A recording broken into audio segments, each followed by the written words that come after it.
برادران ملت اسلامی، السلام علیکم ورحمۃ اللہ وبرکاتہ۔ الحمد للہ الحنان المنان الذي خلق الانسان وعلمه البیان، والصلاة والسلام على رسوله سید الانس والجان وعلى آلہ واصحابہ ذوی الخیر والاحسان، اما بعد فاعوذ باللہ من الشیطان الرجیم، بسم اللہ الرحمن الرحیم۔ ولا تفسدوا في الارض بعد اصلاحها، صدق اللہ مولانا العظیم۔ بارگاہ رسالت معاب صلی اللہ علیہ وسلم میں درود پاک کا ہدیہ پیش کریں۔ اللہم صل علی سیدنا محمد معدن الجود والکرم وآلہ واصحابہ الکرام وابنہ الکریم وبارک وسلم صلاۃ دائمۃ سرمدا ابدا۔ اللہ عز و جل قرآن پاک میں فرماتا ہے، زمین کی اصلاح کیے جانے کے بعد اس میں فساد مت مچاؤ۔ فساد کیا ہے؟ انسانوں کا جینا تنگ کر دینا، کسی بھی اعتبار سے ہو، حتیٰ کہ راستے میں کچرا ڈالنا، یہ بھی ایک فساد ہے۔ لوگوں کے چلنے پھرنے کے لیے تکلیف دہ چیز کوئی رکھ دینا، یہ بھی فساد ہے زمین پر، اور اللہ تبارک و تعالیٰ اس کو سختی کے ساتھ منع فرماتا ہے کہ زمین میں فساد مچانے والے اللہ کو پسند نہیں ہے۔ مجھے یہاں بات یہ عرض کرنی ہے کہ اسلام وہ عظیم دین ہے جو دنیا سے فتنے اور فساد کو ختم کرنے کے لیے آیا۔ کسی کی بالادستی، کسی کی زبردستی اس دین پاک میں نہیں ہے۔ آپ کو اندازہ ہو تو میں بتاؤں، ایران کے ایک بادشاہ کے پاس نبی پاک صلی اللہ تعالیٰ علیہ وسلم کے ایک صحابی گئے، سفیر بن کر کے گئے تھے۔ تو بادشاہ نے پوچھا کہ کون سا دین تم لوگ لے کر کے آئے ہو؟ تو صحابی نے ایک جملے میں یوں کہا تھا، وہ دین ہمارے پاس آیا ہے جو انسان کو انسانوں کی عبادت سے ہٹا کر خالق کی عبادت میں لے کر جاتا ہے۔ انسان کو انسان کی بالادستی یا اس کی تمام تر محکومیت سے ہٹا کر اللہ عز و جل کی بارگاہ میں سرنگو کرتا ہے۔ اب معاملہ یہ ہے کہ لوگوں نے اپنے اپنے خیالات سے اسلام کی تصویر اپنے دماغ میں بنا لی۔ ہر کوئی یہ سمجھتا ہے کہ اسلام اس طرح سے ہے، اسلام اس طرح سے ہے۔ اسی وجہ سے کچھ ایسے انسیڈنٹ پیش آتے ہیں جو اپنے رائے سے اور اپنے دماغ سے کچھ مسلمان کر جاتے ہیں۔ ایک بات یاد رکھیں، وہ اسلام نہیں ہو سکتا، کسی مسلمان کا کام ہو سکتا ہے۔ اسلام وہی ہے جو رسول اللہ صلی اللہ تعالیٰ علیہ وسلم سے ثابت ہو اور ان کے صحابہ نے کر کے دکھایا، وہی اسلام ہے۔ آج پوری دنیا جس طرح سے ٹارگٹ پر رکھی ہوئی ہے، یہ مسلمانوں کے کاموں کی وجہ سے، اسلام کی تعلیمات کی وجہ سے نہیں۔ کاش اگر وہ اسلام کی سچائیوں کو پڑھے ہوتے تو انہیں اندازہ ہوتا کہ اسلام یہ ہے نہیں، لیکن یہ کام جو ہو رہا ہے یہ کس کے تھرو ہو رہا ہے۔ جو ظلم، جو فساد، جو فتنہ پوری دنیا میں مچایا جا رہا ہے، اگر وہ کسی ویکتی کے ذریعے سے، کسی انسان کے ذریعے سے ہے تو یہ اس کا عمل ہے، اس کے دین کا نہیں، کیونکہ وہ دین کا ٹھیکیدار نہیں۔ اگر کوئی مسلمان شراب پیتا ہے اور اس میں مست ہو کر لوگوں سے لڑتا بھڑتا ہے تو یہ اس کا عمل ہے، یہ دین کا حصہ نہیں۔ اگر کوئی تاش کے پتوں پر بیٹھا پوری پوری رات گزارتا ہے تو یہ اس کی بد کرداری ہے، اس کے بد اخلاق ہے، اسلام کا یہ حصہ نہیں، اسلام نے اسے دیا ہی نہیں۔ کوئی نوجوان آوارہ بگڑا ہوا لڑکیوں کی طرف غلط نظریں مارتا ہے اور پاک باز خواتین کی زندگی کے لیے وہ دشوار بن گیا ہے تو وہ شیطان ہے، وہ اسلامی حصہ نہیں، اسلام کی تعلیمات میں یہ نہیں ہے۔ رب تبارک و تعالیٰ نے جو دین ہمیں عطا فرمایا رسول اللہ صلی اللہ علیہ وسلم کے ذریعے سے، وہ اتنا پاک ہے، اتنا پاک ہے کہ کہ اس پوری کائنات میں اسلام آیا ہی ہے فتنہ اور فساد اور ہر برائی کو ختم کرنے کے لیے۔ کیا وجہ ہے کہ جس دور میں اسلام کی تبلیغ و اشاعت ہو رہی ہے مکہ مکرمہ میں، کون سے لوگ تھے حضور پاک صلی اللہ علیہ وسلم کے مخاطب وہاں پر؟ کون لوگ تھے؟ وہی لوگ تو تھے جو شراب نوشی میں فخر کرتے تھے، جوا بازی ان کا شعار تھا، عورتوں کو بازاروں میں لا کر نیلام کر دیتے تھے، بچیاں پیدا ہوں تو گردن مروڑ کر دفن کر دیتے تھے۔ یہ وہی لوگ تو تھے اس وقت۔ لیکن نبی محترم صلی اللہ تعالی علیہ وسلم کی تبلیغ و اشاعت کے بعد ایک ایک برائی کا خاتمہ ہوا یا نہیں؟ پوری تاریخ اس کی گواہ ہے۔ ایک ایک برائی ختم ہوتی چلی گئی۔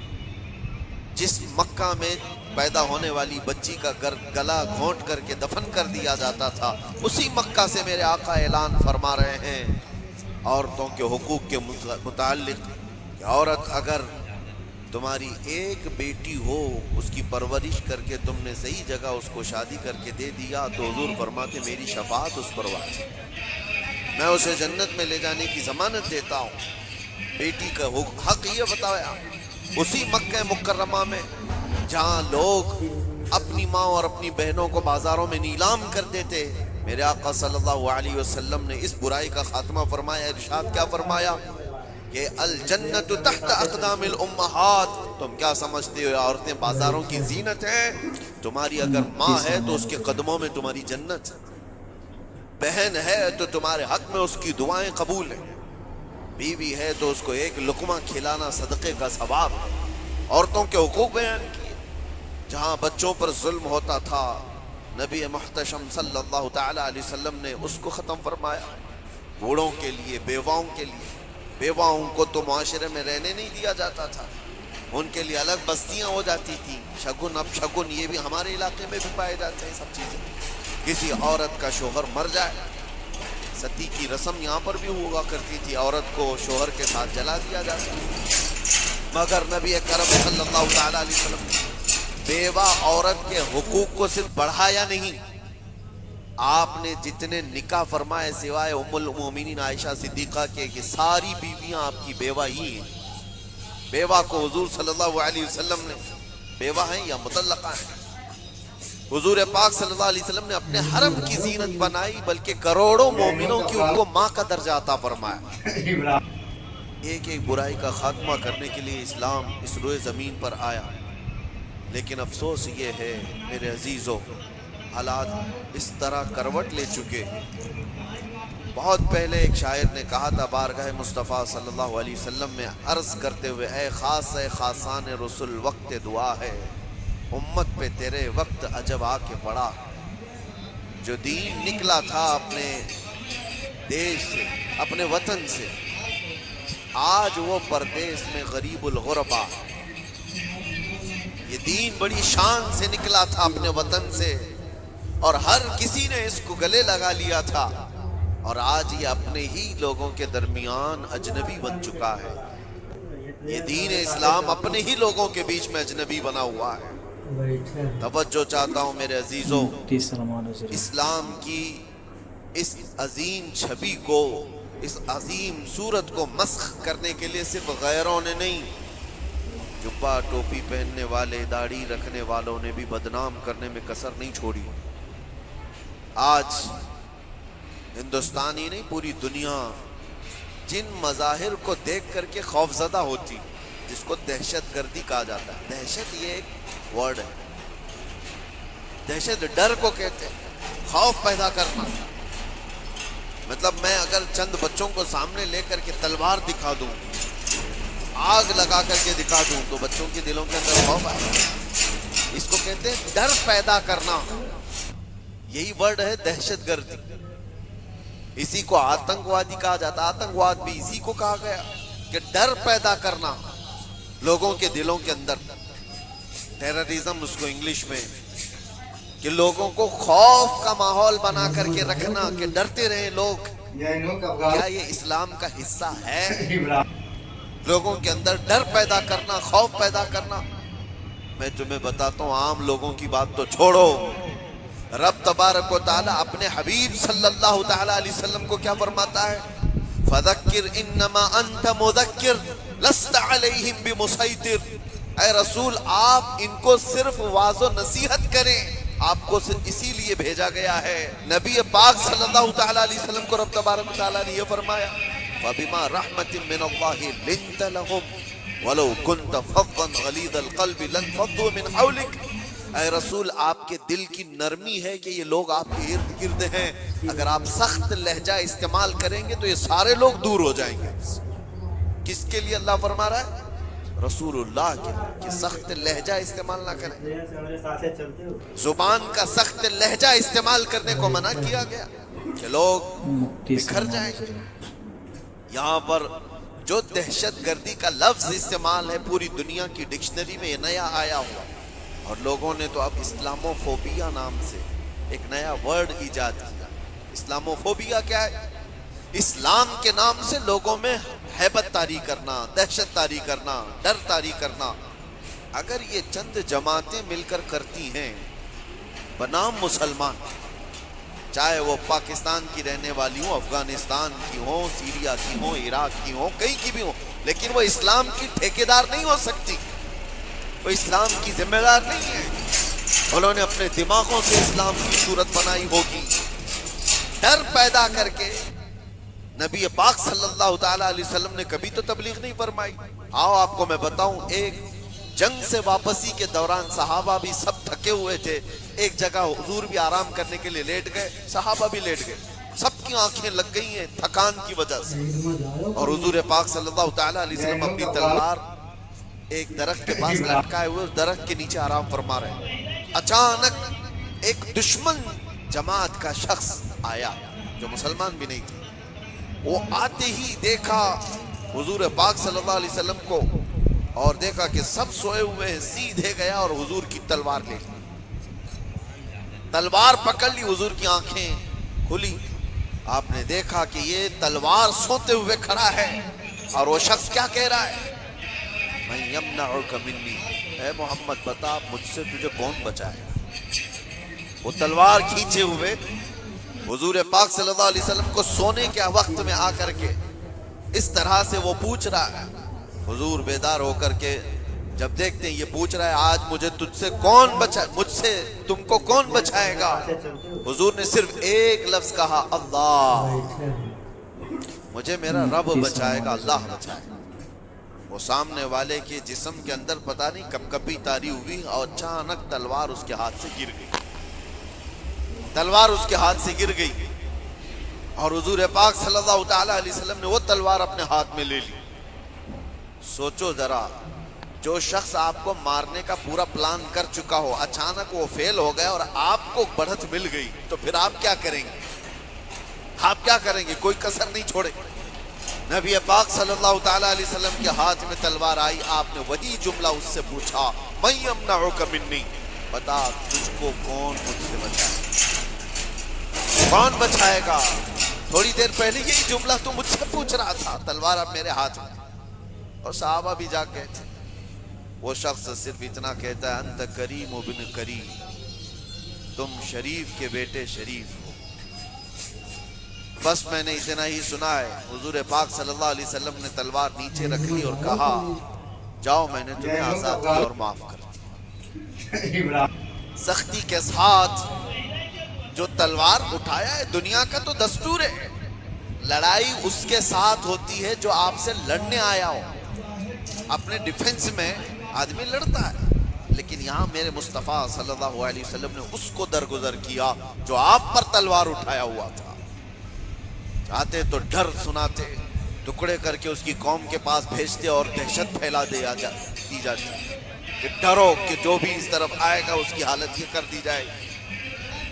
ناگزیر حالات جب پیدا ہوئے تب جنگیں ہوئی ہیں، بہت ایسی حالتیں آ گئی ہیں کہ جینا تنگ کر دیا گیا ہے، تب جنگیں ہوئی ہیں، ورنہ تو اسلام کا دستور یہ ہے۔ میرے آقا صلی اللہ علیہ وسلم نے فرمایا، لا تتمنوا لقاء عدوکم، تم دشمن سے لڑنے اور بھڑنے کی تمنا بھی مت کرو، جنگ کی تمنا کرنا بھی جائز نہیں۔ حضور پاک نے فرمایا، ہاں ایسی صورت پیدا ہو گئی تمہارے اوپر، تب وہ جنگ کے ناگزیر حالات میں کہا گیا لیکن آج جو حالات پیش آئے ہیں آپ اندازہ کر سکتے ہیں. دہشت کا لفظ ہمارے ساتھ جو جوڑا گیا ہے, آتنک کا لفظ یا ٹیرر کا لفظ جو جوڑا گیا ہے, چند لوگوں کے اعمال ہو سکتے ہیں, یہ اسلام کا حصہ نہیں ہو سکتا. جس طرح سے ابھی ہمارے ملک میں دلی میں جو بلاسٹ ہوا, کن لوگوں نے کیا؟ شروعاتی تحقیقات میں جو نام پیش کیے جا رہے ہیں مسلمانوں کے نام. کون سے مسلمان کیا چاہتے تھے اور اس سے حاصل کس کا فائدہ ہوا؟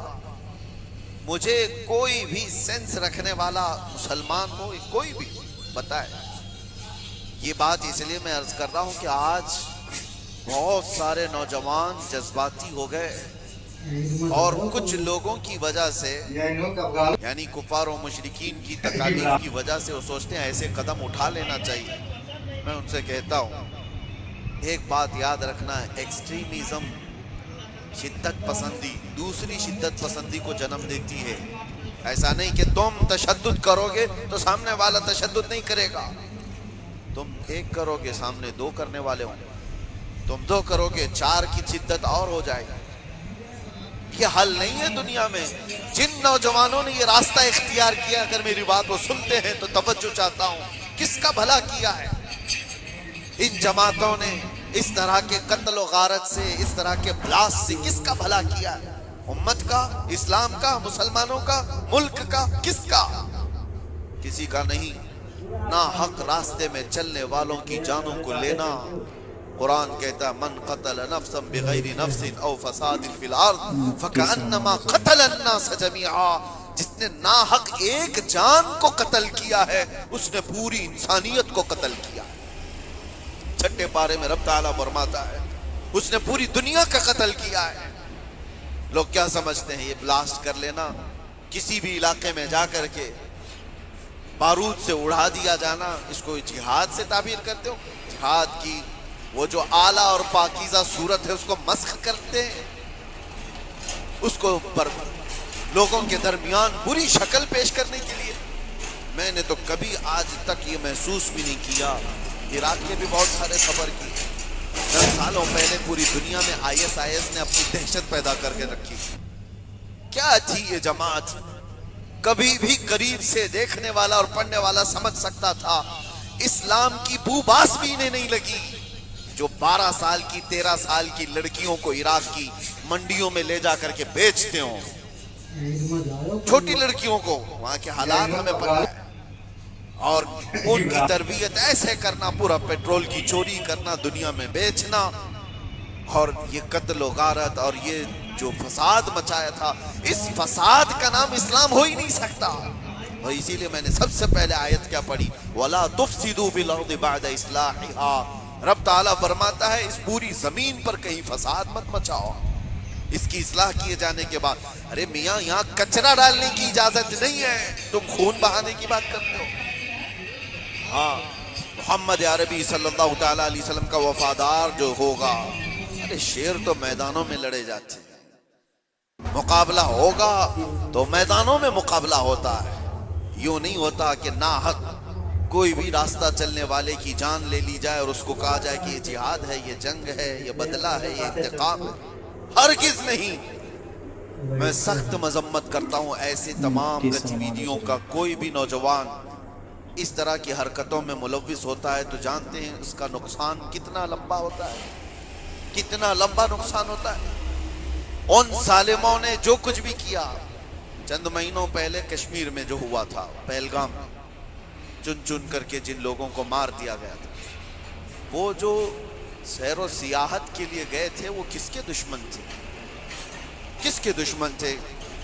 جن کو انہوں نے پکڑ پکڑ کر کے نام پوچھ کر کے مارا, وہ کس کے دشمن تھے؟ کیا اسلام کے دشمن تھے, مسلمانوں کے دشمن تھے, یا تمہارے قرآن حدیث کسی کی دشمنی کی تھی جن کو پکڑ کے مارا گیا؟ کیا اسلام میں اس بات کی اجازت ہے کہ کہیں پر بھی کوئی گھومنے آئے اور اس کو مار دیا جائے؟ ان ظالم کتوں نے جن لوگوں کو مارا, اس کے بعد جو دہشت پھیلانے کی کوشش کی, اس کا اثر کیا ہوتا ہے دنیا میں اور دوسری جگہوں پر؟ غیر مسلموں کے پاس یہی میسج جاتا ہے کہ یہ اس طرح تنہا پا کر کہیں بھی قتل کر سکتے.